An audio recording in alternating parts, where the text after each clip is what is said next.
Shalom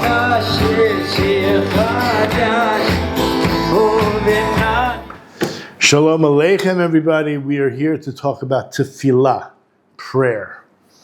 Rabbi Flax, we're praying for him and all the soldiers and all of Am Yisrael in the situation we're in with the evil coming out of the north, that being none other than Persia, Russia, Paras, the head of the stake. And we're going to discuss some complicated, let's just say technical stuff first. Sophisticated, there you go. So the word tefillah, what does it mean? What does it mean? So ArtScroll has a great introduction to the word plili. The root of tefillah is plili, palel, which means self-judgment. It is a reflexive to judge oneself, which sounds very counterintuitive. Aren't we talking to God? What does it have to do with talking to myself? What does it have to do with judging myself? So modern Hebrew, you don't want to know what the serious investigation unit is called. You don't want them knocking on your door and saying, we're here to do a serious investigation, right? There's misdemeanors, which I don't know exactly where they begin and end. They seem to change, but we'll call them minor, relatively minor infractions. And yet, in Hebrew, modern Hebrew, and you'll see why, we'll go through some of the ancient biblical Hebrew, it means a felony. It means to judge. It means to differentiate. It means to clarify and make decisions. As the ArtScroll says, you're sorting out evidence from rumor. You're trying to differentiate between valid opinions and wild speculation. So how do we see in biblical Hebrew that the word plili or plilah is exercise in judgment? So if you go to Exodus chapter 21, verse 22, this in Mishpatim, where two guys got in a fight and they hit a woman who was pregnant, and what do you call it in Hebrew? It's an Uber. An Uber is that which takes a ride, right? It's a fetus. The child, the not yet born child, dies because of the hit to the woman's body or stomach. And a judgment. There's an assessment against him. And he shall pay it by the order of the judges. And in the Hebrew, the 22 says like this. God bless you. Yasi solah bal ha'isha v'noson biflilim. Judgment. This doesn't sound like a fun thing to do? Not at all. But let me just interject with the story. You're the owner of a big business, and you have to order stock, or you have someone order stock as it sells. You have to know what sells, what doesn't sell. Why would you keep ordering items that don't sell? They're not moving. So you take stock. You want to be a successful businessman? You know what sells, where it sells. Is it in the front counter, the back counter, the side, the left? Is it near the bread, near the milk? Whatever it is it in the display cabinet or not? What sells and how's it doing in the sales department? Because you're going to take your good earned money and you're going to put it into more stock. So basically, to be a successful business, to be a success, not just a successful businessman, to be a success, you have to take a cheshbon and nefesh. It's all about taking an accounting of your soul on a regular basis. There was a question in the Gemara. Are we only judged on Rosh Hashanah? Are we judged every single day? Or are we judged every moment of every single day? I have to tell you, the Gemara does not really conclude which one. The truth is we are judged all the time on different levels. So if you look at, we saw Exodus 21:22, that was true. Now, And if we take a look, Daniel prayed 3 times a day. Did you know that? When did this thing develop? How was it? So let me give you before Daniel. Before we talk about Daniel in chapter 6, verse 11. Before the Anshe Knesset Gedola, that's the men of the Great Assembly, established what we use as the Shemona Esrei, many of the brachot. And who were these 120 men? Some say the majority prophets, and then sages, and then maybe it's slowly, over 1 or 2 generations, that's all, it didn't last that long, switched over to a majority of sages and minority of prophets. Some say no, it was always a majority of prophets, but the last, imagine, Haggai, Zechariah, Malachi, Ezra, Nehemiah, Daniel included, Hananiah, Mishael, Azariah, Mordechai from the story of Esther, Zerubbabel. These were all prophets. Not only did they develop our prayers that we still say today, the whole, I'm going to use the word Nach, right? It's not the Tanakh part, but it's the Nach part that they canonized. Obviously, Moshe brought into existence the first 5 books of Moses. But what comes out as our Bible, and believe me, you have Christians also claim that that's their Bible just as well. It's from the Anshe Knesset Gedola. So we have to have a certain amount of trust. If you trust the Bible, right, then you trust them. It's what we call part of the oral Torah. You cannot deny that the Jews had an oral Torah. You go through the rest of the Nach part, and it's obvious that is oral Torah. Even though it's written down, who decided it's in and not in? The Anshe Knesset Gedola. And that was canonized. That was 2,500 years ago. Daniel was on this committee, right? It was basically, you had a Sanhedrin normally from the time we left Egypt of 70, and even after the Anshe Knesset Gedola, it was only 1 or 2 generations. Then it went back to 70. There was a great need. After the Jews had returned from a 70-year exile, believe me, a lot of Jews forgot about their roots, right? You always had some Jews living in the land of Israel. But who came back? Only 40,000 plus from Babylonia. And they were, for the most part, I'm going to say, secularized to a certain extent. They didn't keep Shabbos properly. The whole concept of muksa, of what you can and cannot touch on Shabbat, which is basically rabbinic, but it's based on a Torah concept.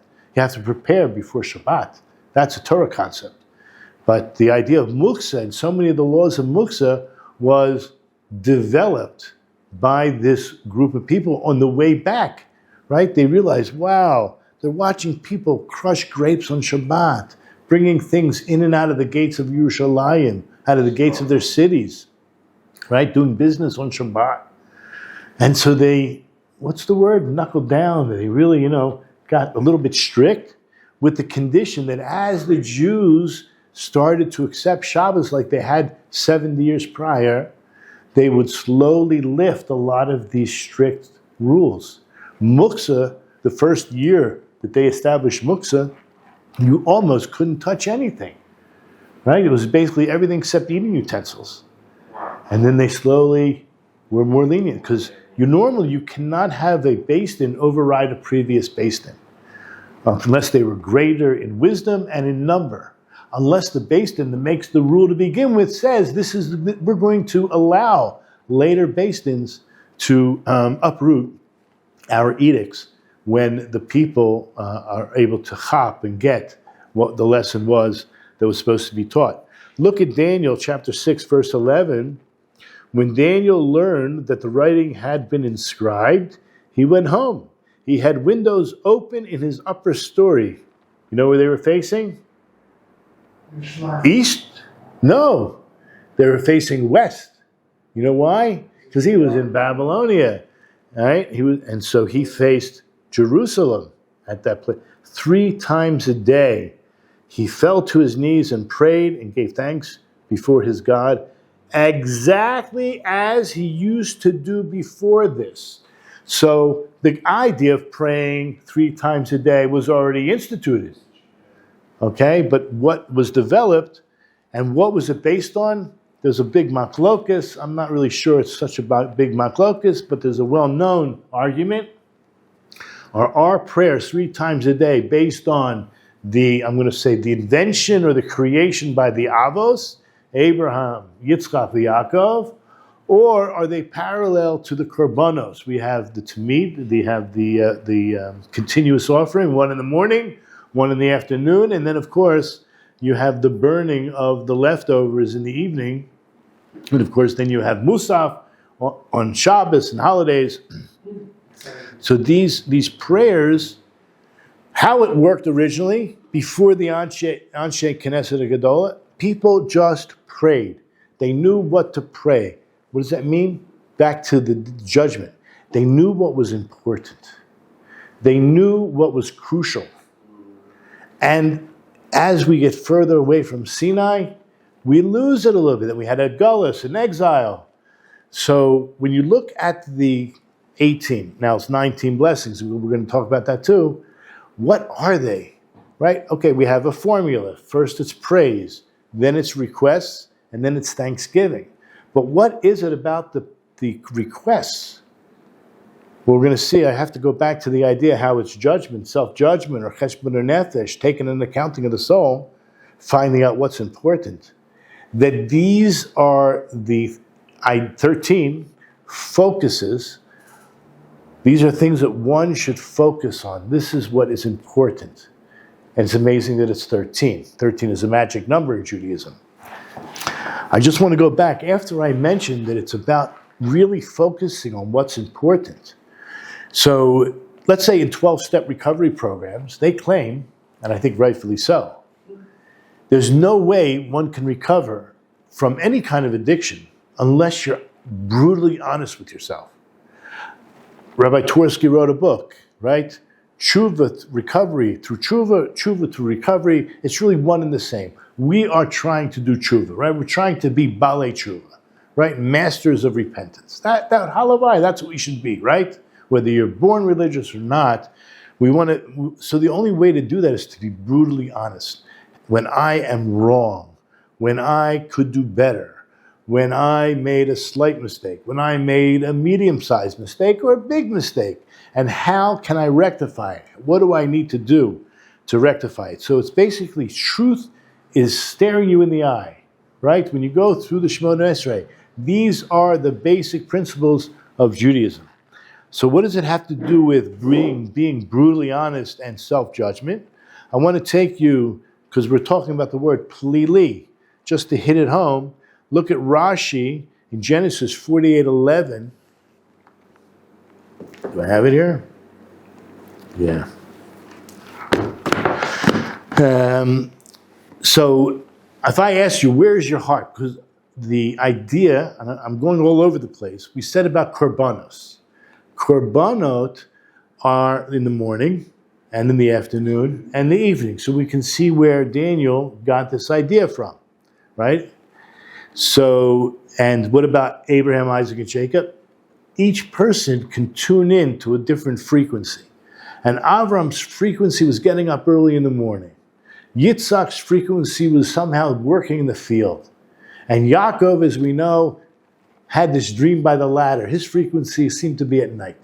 So it was something they tapped into. It doesn't mean the others were not on target. It was just something that resonated more with them.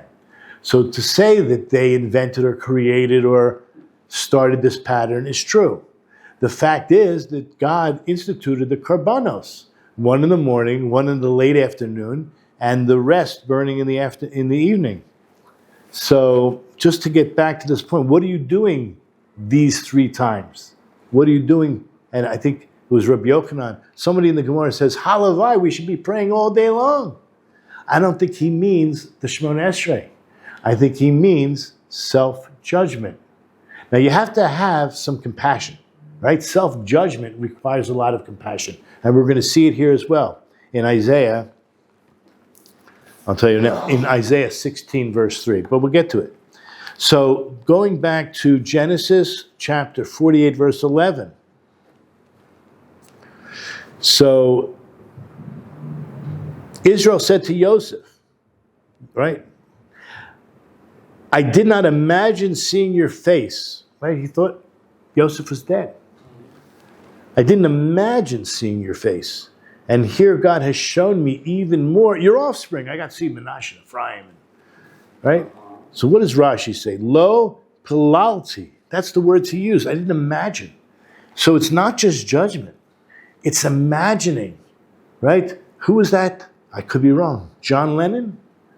Imagine all the... Right? Who doesn't want a world, a utopian world? Right? That's what the Jewish people have brought into the world. A concept of a world to come. Not just resurrection of the dead and not just reward, but a kingdom of God on earth where we have rule and order. So Rashi says, my heart did not fill me. I mean, I dare not even to think that I would see your face again. In the Hebrew, lo maleni libi lakshov makshava. I asked you, where is the heart? Right? My heart did not fill me to think the thought. Where's the heart? Right here.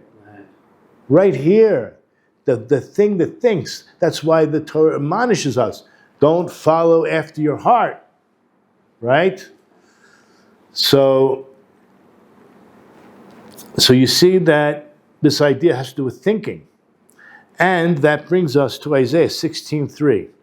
Rashi quotes the word palalti, means thinking. It means thinking. Like it says in Isaiah 16:3. So let's take a look at that a second. Isaiah is admonishing the Moabites. You know, they weren't very kind to the Jews when we left Egypt, and he was trying to give them a way to repent. He was saying you could take the Jews in as refugees now, right? The northern tribes were on their way out, right? And what do you have left? Many, many refugees, and you could be kind to them. And that could do what? That could be a rectification for what you did when the Jews left Egypt. But they didn't. They failed. But the comment here says, so in verse 3, render counsel, execute justice. That's our word, executing justice. But remember, executing justice is not just for a negative. We somehow think executing justice is a negative thing.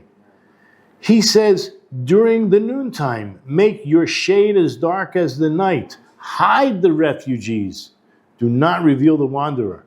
You have an opportunity to do tshuva, to rectify. And how can you rectify? Again, you have a business.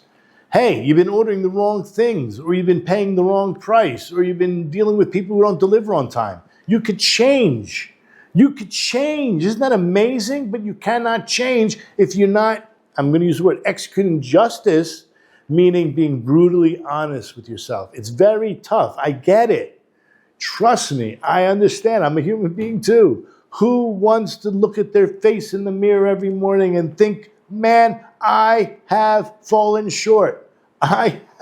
Right? But the only way to overcome, the only way is to realize your shortcomings. And of course, you get married and your wife is your conscience, and she'll help you out. She'll tell you exactly where you need to work on yourself. Okay. So, just to go back to, again, some of the history, who did you have as some of the greatest sages? I mentioned who some of the prophets were, but you have Shimon HaTzadik and his student, Antigonus Isocho. So this is going back. Interestingly enough, there are 18 blessings, right? As we mentioned, there's a formula, and this is how one should pray on their own. This is probably how they prayed before they had this structure. I mean, the exact wordage, verbiage. They knew to start with praise, then you make a request, and then you say thank you. So out of the 18 blessings, we all know that later on in history, so at the end of the Second Temple, meaning and when the Christians took liberty to cause trouble for us, the 19th blessing was what? Invented, developed? The idea of 18 blessings is because we have 18 vertebrae. And when you bend over, and we do bow 4 times, we bend our back. We're supposed to bend like a tree is falling, just fall over, right? and then slowly get up, stretching out your back, feeling each click of your 18 vertebrae, standing up. And when you mention God's name, you Baruch, the word Baruch, it's also related to your knees, bending your knees. Baruch. Baruch means you're the source. You, God, are the source. Because that's what a brecha is. The pool, the spring comes from whatever source underground, and you're saying, Baruch, the source. Ata, you. Hashem, you're the source. And so we bend over these 4 times, and there is an opinion that there were 18, right? That's what we know. But that the 19th one wasn't added per se. There was a split. Some of the ideas were already in justice. So basically, Shmuel Katan made a new bracha, but he really just separated justice from what we should do or what we should pray for when it comes to the Malshinim. I mentioned the Christians. Anybody who was a detractor or an adversary of the Jewish people at that time, it was the Christians. Believe it or not much different than it was up until maybe 50, 70 years ago. Who knows? But there's a lot of tshuva that the Christian nations have to do. And you can read the book of Ovadia and find out what will happen to them. You can't make this stuff up, fellas. Okay. We know that there are 3 pillars of Judaism, right? Torah, Avoda, and Gomel Chesed, right? Every Jew has these 3 traits. If you meet somebody that doesn't have the trait of a Gomel Chesed, you could think twice. Who knows? Maybe they're not really Jewish. I don't know.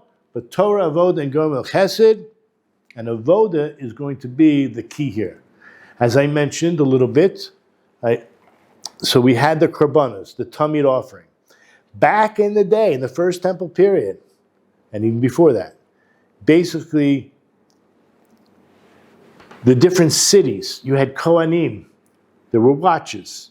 The Kohanim of a certain city went up to Yerushalayim and offered for a week or 2 weeks, depends on what time in the history. Right now, at that point, by the Second Temple, there were 24 watches, but it started out with 6, then 8, as the Kohanic family grew and grew. So if they were part of a certain city, family went up to Yerushalayim, and you lived in that city or that environment, I'm going to call it a metropolitan area, whatever the area of that city was, you went out to the city center or the city square and you prayed, so there was a connection between the Tamid offering, morning and evening, with your group, with your city. And that's how it went. And we're talking about until the time of the Anshe Knesset Gedola and whatnot. So Avoda is strongly connected. In other words, even we call it Avoda, it was originally connected with the Korbanos, and as the Korbanos went up, so did our prayers. Similar to what we talk about a shofar, right? We've been blowing the shofar the last 48 hours, right? War. Blow the trumpets in war. You come here every morning, you'll see it. Okay? And so that was originally, people prayed their own prayers at the time that the offerings were done in their city. Meaning what the city members were in Jerusalem doing it, but everyone went out to the city square. So now you have what we call, that was no set nusach. There was no particular order of words. But this is what the Anshe Knesset Gedola did. Remember, these were the people who put the Tanakh together. You want to quote chapter and verse, but you don't want to follow them with the prayers? We have a problem. Houston, we have a problem. Right? You heard that expression? So going back now to this original idea, is it the head making all these cheshbonot, thinking seriously, I'm repeating these same words over and over and over again every day? Now, obviously, we talked about putting in your own prayer. If you don't mechadesh something, you don't put your own prayer in, there's something a little bit wrong. You have to feel, maybe even saying the same words, but focusing on different words. Okay, because it's canonized. The same people that canonized the knock part canonized our prayers. So we have to have kavanah. We should have kavanah, number one, that we are praying to Hashem. How we dress. Are you aware that there's a certain expectation? You're standing before a king. You're standing before a very important person. How would you dress? Standards. How would you dress? So there are different standards, and let's just say it could be that there are different customs. I mentioned already, I kind of skipped over it, but there were 12 tribes. They all had different customs. They had different accents. They had different colored flags. They had different stones. They resonated, each one to a little bit of a different tune. And that's the beauty of Judaism, that we're like a salad. Someone was making a salad earlier. You have colors. It's like an orchestra. You have the violin, and you got the cello, and you got the bass, and who knows what. I don't really know that much about music, but you can have so many different, what do they have, some of these orchestras with 21 instruments, even more, right? I mean, 21 different kinds of instruments. Right? It's amazing. So this is what we're talking about here in terms of prayer, that we all get together. You're born in Lithuania. The other one's born in, Eastern Poland. And they have a little bit of a different, South Poland. They have all kinds of different nuances. And we love each other. We love each other, right? We appreciate the differences.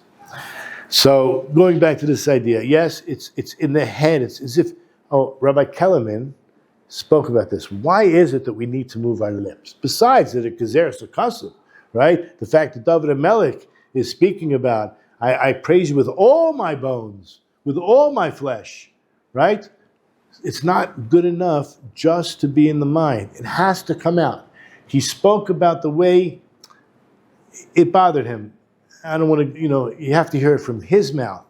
But it bothered him as it probably should anybody else, right? Why can't you just lie in your bed and think?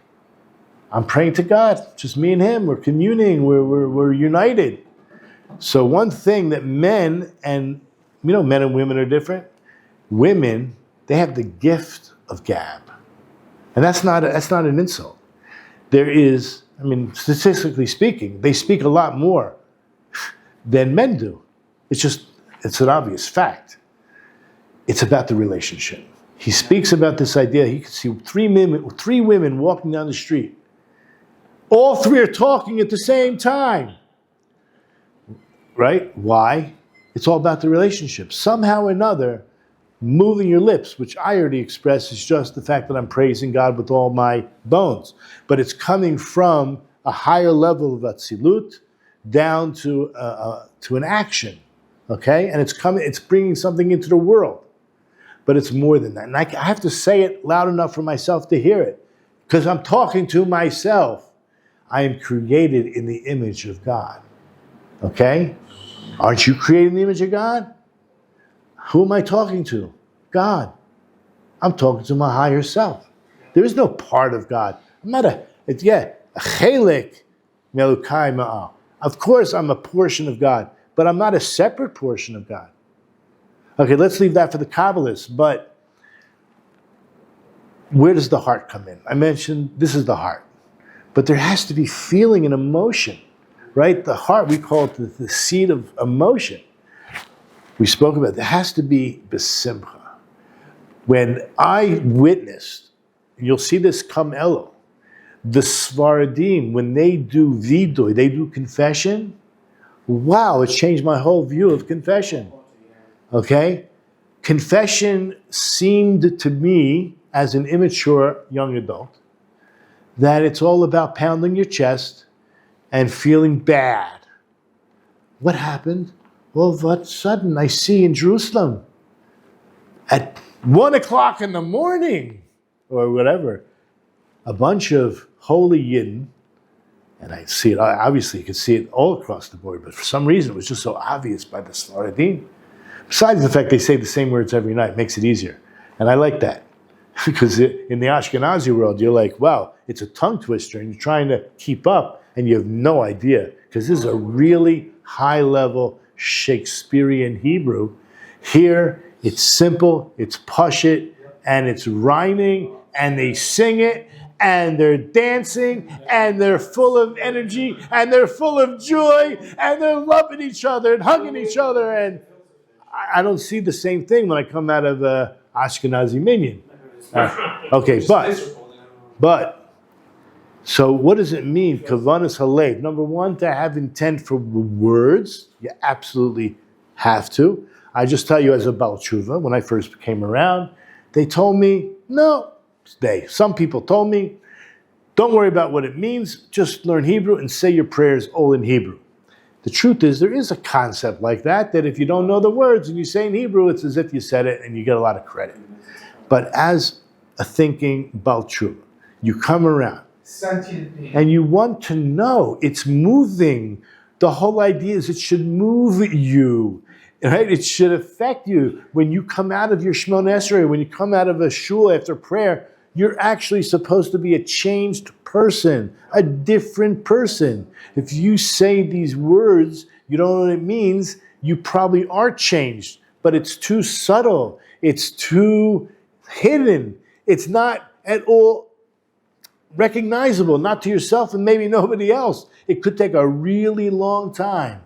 So my suggestion always was, as a teacher now, understanding my own experience, start with the English. Once you master a paragraph, a few sentences in English, you get the idea. Now break your teeth. Do one paragraph a month. I mean, that might be slow, but whatever your pace is, a Hebrew paragraph. Once you master the English, you have like an idea. You've internalized the message. Then you can go and move to the Hebrew, but it could take a long time. There's no rush. There's no race. Everybody according to their abilities. Okay, so really this was only the first installment. B'ezrat Hashem, whenever Rabbi Flax is not available, we have had Rabbi Goldscheider, we have had Rabbi Wedbright, and now you get a little taste of me. And Rabbi Flax told me, we'll see if anything changed. He will be here next week. I don't know if that'll change, but we're counting on it. B'ezrat Hashem, we'll get back to basics with the simcha part that we must feel.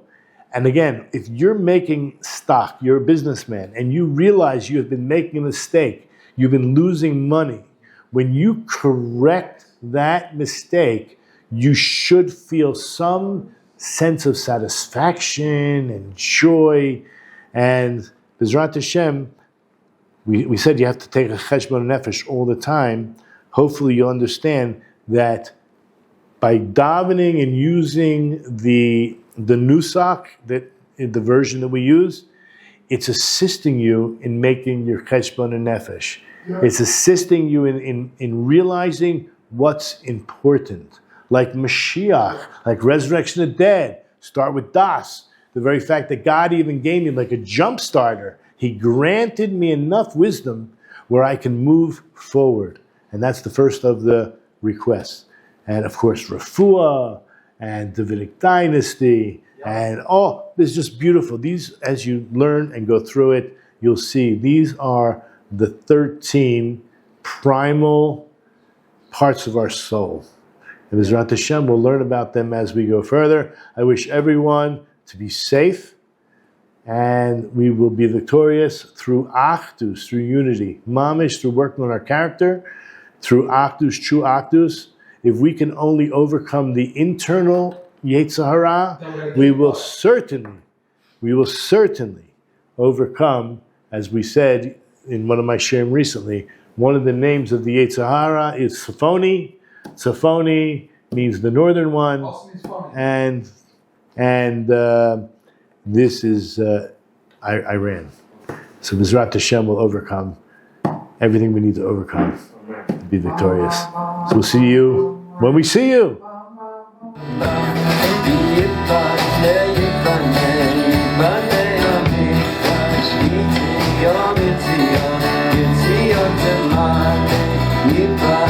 Yiboneh, המקדש, לציון, לציון, לציון תמלא, יש שם שיר חדש.